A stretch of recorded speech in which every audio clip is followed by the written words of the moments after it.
Wesh la famille, j'espère que vous allez bien. On se capte les gars pour une nouvelle vidéo. Désolé, il n'y a pas eu une vidéo je crois récemment. Ben parce qu'en fait les gars, comment vous dire, j'avais pas trop eu le temps de tourner des vidéos. Parce que voilà, j'essayais de faire plein de choses. Bref, aujourd'hui les gars on va faire un petit zap actu. Mais le sujet va être super intéressant, vous allez voir. Donc avant toute chose la famille, je vous laisse me lâcher le petit like si vous êtes toujours pas abonné. Abonnez-vous les gars, super important, pas de son, pas d'actualité, de buzz, de clash. On parle vraiment de tout. Abonnez-vous les gars, super important, ça m'aide beaucoup. Sans plus tarder on va passer à la vidéo et j'espère que ça va vous faire plaisir.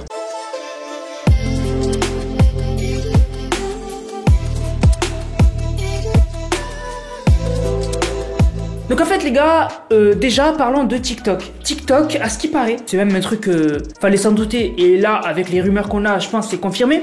On a appris que chez TikTok, en fait, ils ont un bouton. Et en fait, vous savez, ceux qui s'occupent de TikTok, ceux qui travaillent là-bas, ils ont une sorte en fait de dashboard, une sorte de tableau de bord en fait, où en gros, si tu demandes à être certifié ou quoi, ils reçoivent et tout, ils peuvent gérer tout ça. Et en fait, sur ce tableau de bord, ils auraient un bouton pour rendre une vidéo virale. En gros, ils sélectionnent une vidéo sur TikTok. En cliquant sur ce bouton, en fait, l'algorithme va plus la recommander que d'autres vidéos. Ça va faire que la vidéo, elle va buzz. Voilà. Donc, en fait, ils ont le moyen de faire buzz une vidéo, en fait. Et en fait, ils le font. Et en fait, chaque jour, ça représente 1 à 2% des vidéos. Donc, en fait, 1 à 2% des vidéos par jour sont rendues virales par des gens de TikTok, par des humains. Et en fait, du coup, il y en a qui ont dit chez TikTok, en gros, que déjà, eux, ils l'ont déjà utilisé eux-mêmes, des employés de TikTok, pour des vidéos de leur compte ou de leur famille. Donc ça normalement c'est interdit. Mais bon tu sais quand t'es dans un travail etc. Voilà des fois tu profites. Voilà des fois tu outrepasses les règles pour profiter. Et si toi t'as un compte TikTok et que t'as un bouton pour rendre la vidéo virale, bon ben t'appuies dessus quoi. Voilà tu testes au moins une fois pour toi ou pour ta famille. Mais en fait du coup ça te fait poser une question. Tu te dis est-ce que maintenant qu'on sait que TikTok c'est pas le même en Chine que en France, du coup tu te dis est-ce que TikTok des fois des vidéos qui peut-être n'ont pas un bon message ou qui voilà non comment dire des vidéos qui des fois vont plutôt semer la zizanie sur TikTok, peut-être qu'elles sont mises en avant par des humains. Des fois il y a des vidéos virales, elles deviennent virales et ça amène à du harcèlement etc. Ou juste à des dérives et tout, et qui nous dit que TikTok ne les met pas en avant pour que nous en Occident on parte en live. Vous voyez ce que je veux dire ou pas? Vous comprenez un peu le cheminement? Voilà, donc de toute façon TikTok c'est une machine qu'on ne peut pas arrêter. Même eux-mêmes TikTok ne peuvent pas arrêter TikTok, c'est-à-dire que à l'époque il y avait une vidéo d'un S, voilà S-UI, vous connaissez la suite, sur TikTok, ils arrivaient pas à l'endiguer. C'est-à-dire que vraiment, ils essayaient de la ban la vidéo, mais comme elle était repostée sur plein de comptes, bah en fait, tout le monde avait vu cette vidéo de S. Donc vraiment, voilà, TikTok, c'est vraiment incroyable. Alors je suis tombé sur un article super intéressant de jeuxvideo.com, donc la partie tech, sur les IA en fait. Déjà ça nous donne en fait une idée en fait de ce qui se passe dans le monde actuel au niveau du monde normal, donc qui touche à tout, mais aussi au monde technologique et plus précisément des GAFAM. Les GAFAM c'est Google, Apple, Facebook, Amazon et Microsoft. Voilà, ces 5 là, c'est les entreprises qui dirigent le monde entre guillemets, parce que derrière il y a Vanguard, il y a BlackRock, mais bon, bref, on va parler de eux. Et en fait eux, c'est les géants de la tech. Voilà, c'est les géants de la tech. Et donc du coup, ils licencient de malades. C'est-à-dire qu'en fait là, il y a eu une inflation, etc. Et donc ça touche la Silicon Valley. Et du coup, ils licencient de malades. Déjà, Microsoft a officialisé la suppression de 10 000 postes. C'est environ 5% de leur effectif avant la fin du premier semestre. C'est pour réduire les coûts. Du côté de Facebook, ils avaient licencié il n'y a pas si longtemps que ça 11 000 personnes. Environ 13% de leur effectif. Amazon, ils avaient viré 10 000 personnes. Environ 1% de leur effectif. Parce qu'en fait, Amazon, c'est ça le pire, c'est que en fait la valorisation boursière de Amazon a été divisée par 2 en un peu plus d'1 an, donc ça équivaut à 1000 milliards de pertes. C'est énorme, donc ils sont obligés de réduire les coûts. Du côté de Google, pour l'instant on a eu zéro info, juste il y a eu une note interne du PDG qui disait qu'en gros on arrive dans des temps difficiles. Voilà. Du côté de Snapchat, fin août, ils avaient annoncé qu'ils allaient virer environ 20% de leur effectif, donc 6500 employés de Snapchat, et beaucoup d'employés de Snapchat sont allés vers Netflix. Du côté de Twitter, bon, avec Elon Musk, etc., il y a eu du licenciement à tour de bras, lui, voilà. Toi, t'es important, allez, tu te casses. Voilà. Donc, vraiment, Twitter, voilà, c'est Elon Musk. Et Disney+, on n'a pas trop d'infos, mais on sait qu'il y a un plan de licenciement qui arrive parce que ils ont enregistré une perte, Disney+, d'environ 1,5 milliard de dollars. Voilà. Donc, les GAFAM, vraiment, il y a du mouvement de ouf. Il y a du mouvement de ouf. Les seuls qui, j'ai l'impression, s'en sortent bien, c'est Apple. Parce que voilà, Apple, on connaît, c'est l'entreprise la plus chère au monde. Voilà. Donc voilà. Donc bref, du coup, il y a énormément de changements. Et en fait, tout à l'heure, je vous disais au niveau des GAFAM, mais surtout aussi au niveau du monde global, on arrive dans des temps difficiles. C'est même en France, on nous le dit, voilà.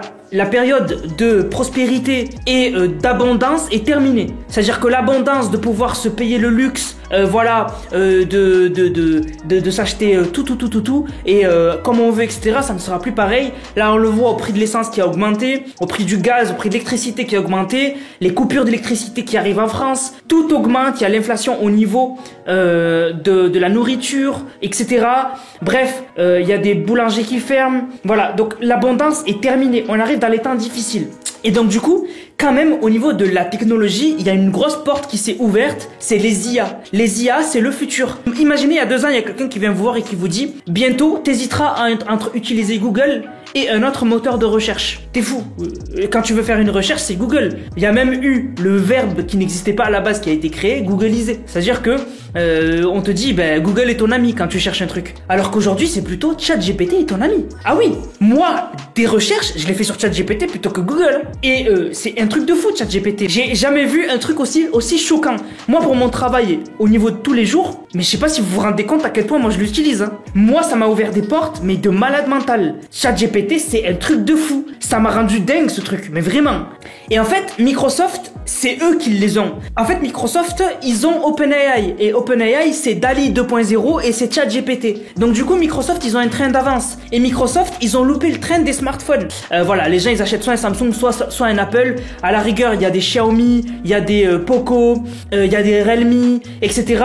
Mais Google a jamais réussi à bien s'implémenter dans le milieu. C'est Samsung ou Apple. Apple et Samsung, c'est vraiment ceux qui sont les rois dans les smartphones.